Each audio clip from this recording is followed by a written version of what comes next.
देखो, नारायण के नाम में इतना ताकत है कि मैंने भगवान का नाम लिया, उस बालक को लाश मिल चुका है। अब मैं उसे देखता हूं माया की जाल में, वही बालक तो नहीं है। मैं जरा इसे देखता हूं, क्योंकि अमरजीत का एक पहचान है कि अमर फल का पहचान भगवान इंद्र का दिया हुआ है। अगर वह पहचान मुझे मिल गया तो मैं समझ जाऊंगा कि यही अमरजीत है।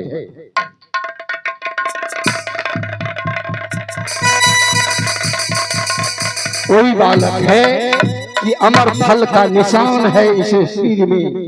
मैं इसे गंगा जल को, नारायण को नाम से सिमर कर मैं इसके शरीर के ऊपर छिड़क देता हूं। यह अवश्य जीता। ओम भगवते वासुदेवाय नमः। ओम भगवते वासुदेवाय।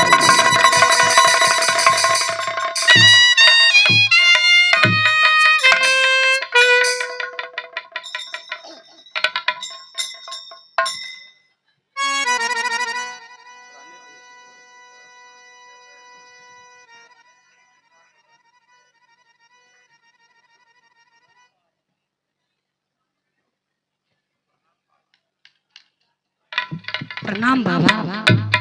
सदा सुखी रहो बच्चा।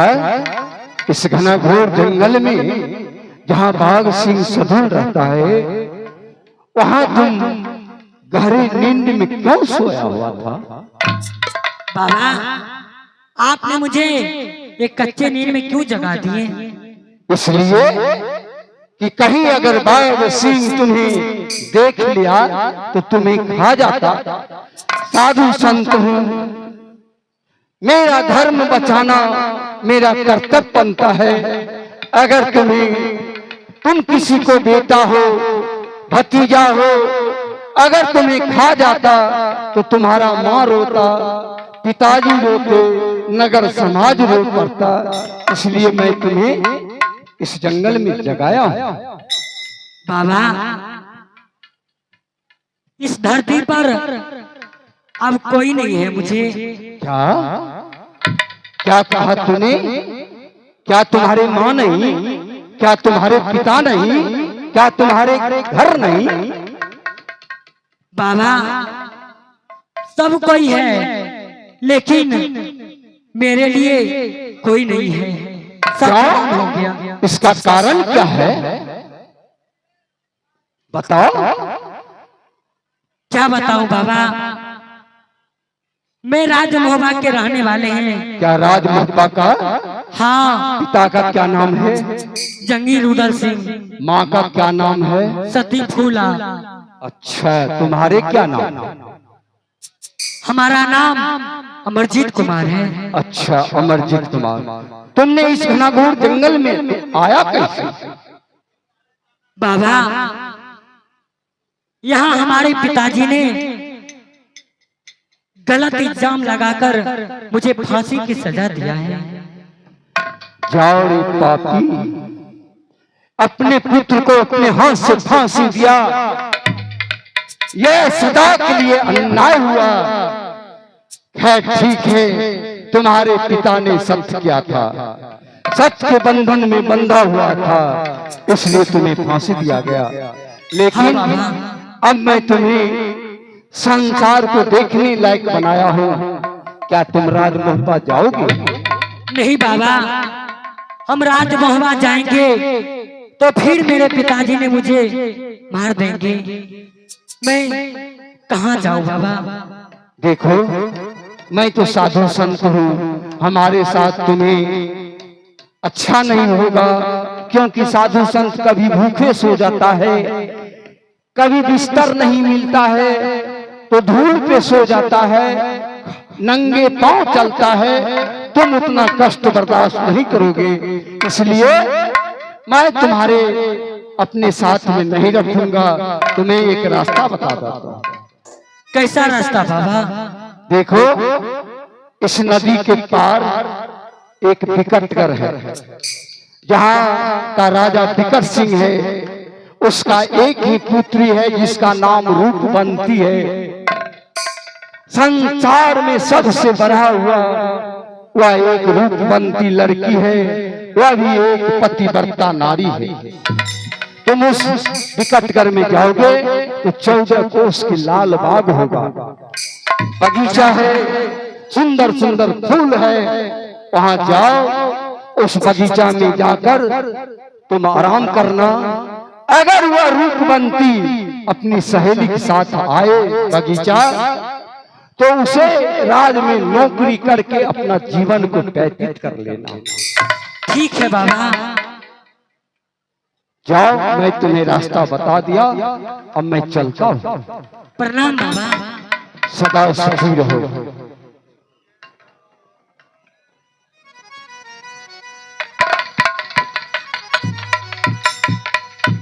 हेलो। आया बा मैया सुनला है, आसैरा बाली माँ।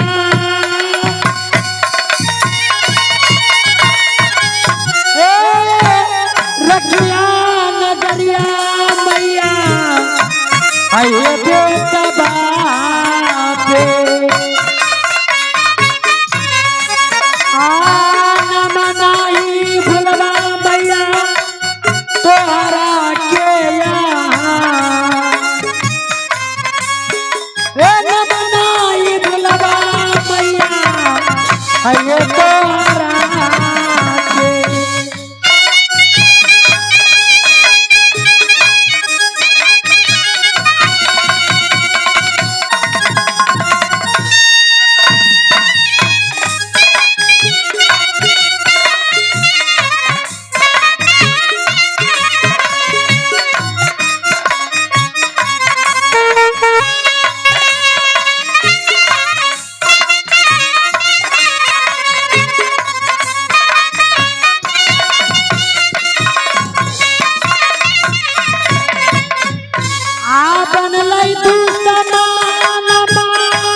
सज्जनों, जिस तरह से मेरे देवर जी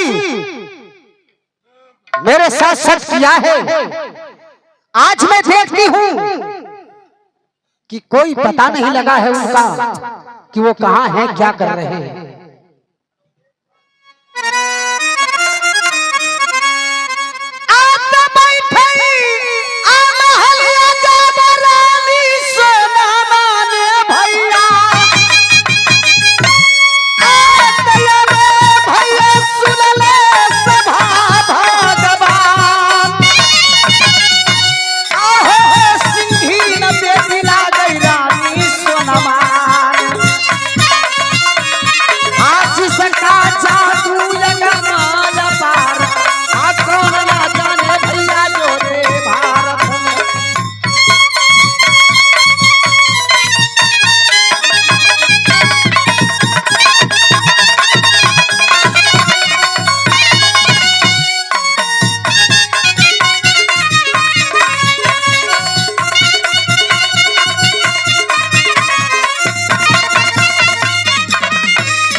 या माँ दुर्गा, भाभी सोना ने आज मुझसे सत कराई। 5 बरस का बेटा मेरा अमरजीत कुमार, मैंने आज उसे फांसी दे दिया है, लेकिन ये सूचना बड़ी भाभी को देना ही पड़ेगा।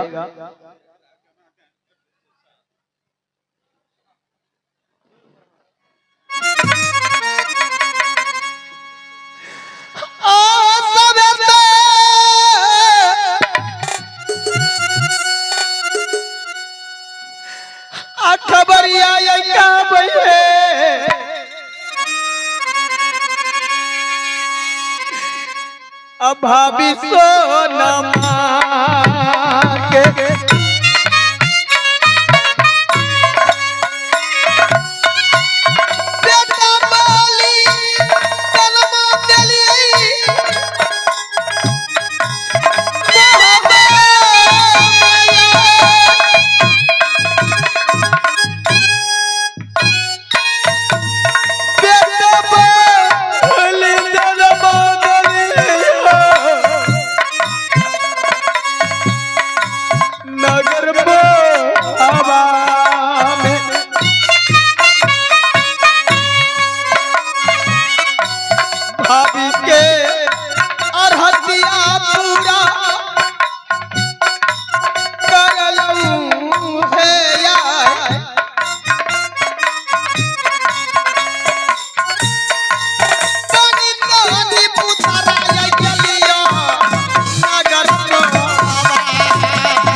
आरो बई नया बई होई नहीं देवर जी हमार। आहो फांसी खींच के मारी दिलकई अमरजीत कुमार। भाभी के बातनिया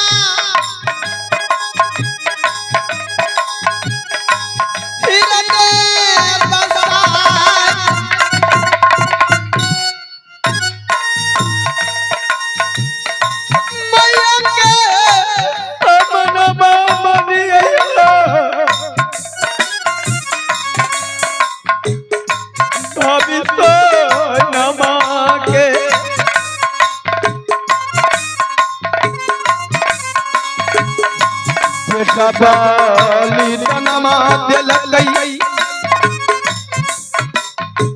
हे रुदल सारदा भाभी के यरा मनमा पूरा लग गई है जगत दुनिया।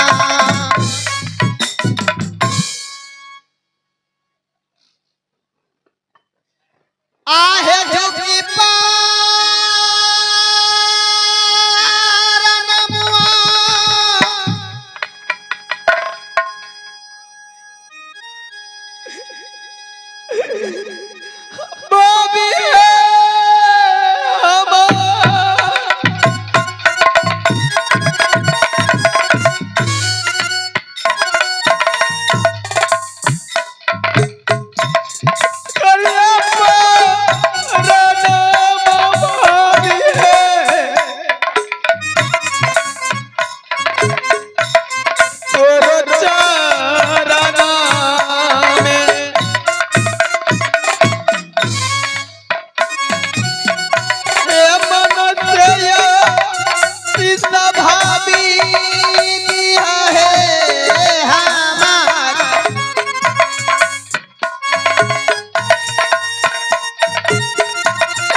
विपतिया विपतिया तोरा परल महाराज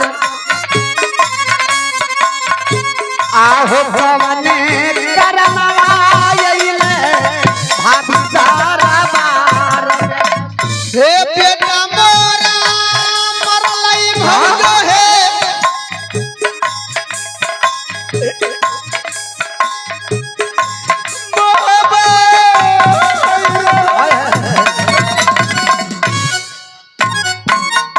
ये मैं क्या देख रही हूँ निपुतरा गेलो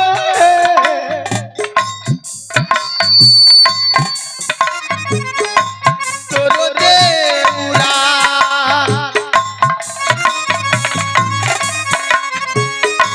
बेटा पाली जन्मा देलियै मोहबा हैरा क्या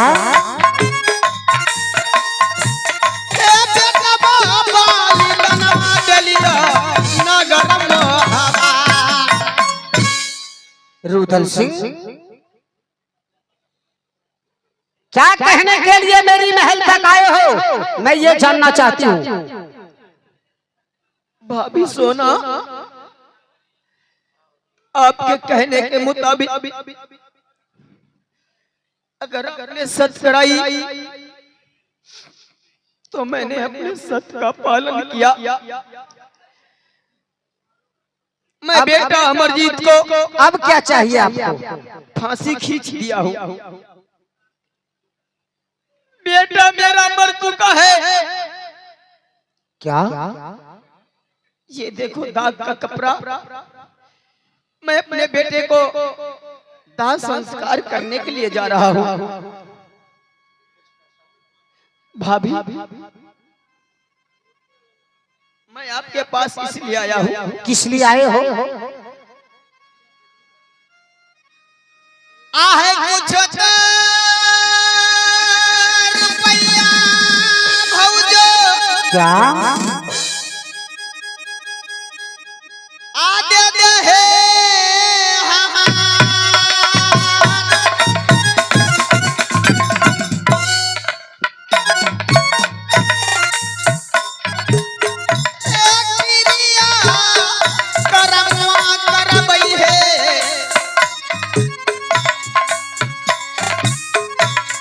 जब पे